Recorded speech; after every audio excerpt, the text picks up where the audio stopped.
My name is Jack Null. I'm 85 years old. Approximately 10 years ago, the doctors told me that I had a heart murmur, but no problem. And as time went along, we watched it, and everything seemed fine up until about December. Then I had shortness of breath in my chest after any kind of exercise. I had a 95% artery blockage, a 75% and a 70%. Then they said, yes, the time is drawing near. He had been told that if he didn't have anything done about his condition, he would probably live no longer than 2 more years. So that kind of puts you in a mood that something better be done.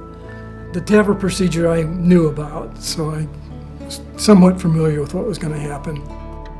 TAVR stands for transcatheter aortic valve replacement.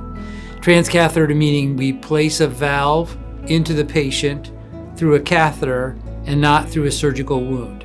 So we actually enter an artery either in the leg or the arm, shoulder, or neck, and then pass the catheter into the heart and place the heart valve. Historically, TAVR was a procedure that came out to try to find a non or lesser invasive way to replace a heart valve rather than having surgery.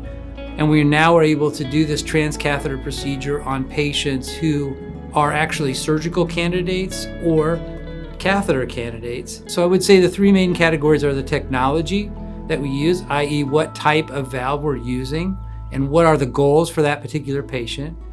The anatomy that we're talking about for individual patients to make sure that we get the right valve in the right spot and it fits well. We think about symptoms that are related to aortic valve disease.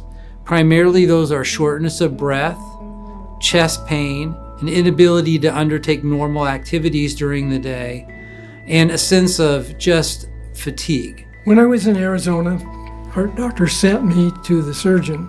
So when I talked with him, I asked him some questions. One of the questions was, how many of these procedures have you performed? And he said, about 18, particularly followed the Cleveland Clinic, which was another key point. Parkview is closely allied with the Cleveland Clinic.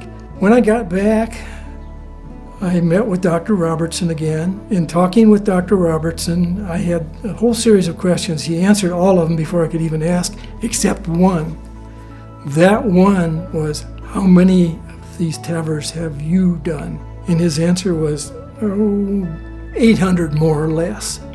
And I thought, okay, that's a winner. The procedure that I had at Parkview couldn't have gone better. And it started with Dr. Robertson, and it went right on down through the nurses, all of the specialists that I was involved with. The studies that looked at TAVR when it first came out demonstrated the largest reduction in mortality of any study in the history of cardiovascular medicine. So it's a wonderful opportunity to have not only reduction in death rate so that you live longer, but also an improvement in your functional capacity so that you can promote your own health, be more active, and live longer. I felt so at ease with Dr. Robertson after our first meeting with him because he was so personable and he just made you feel like an old friend.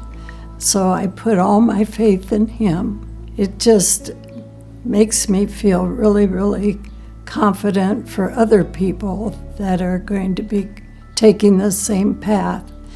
And for anyone considering it, of course, Jack and I would both say, yes, you probably should have it done. The TAVR procedure was wonderful, very helpful. I feel much, much better. Well, last week was a good example. I went to yoga, and then I went to physical therapy twice at Randalia. I'm able to do that. I've been going to my grandson's soccer games. I have walked 2 miles around the neighborhood. I've been very, very fortunate.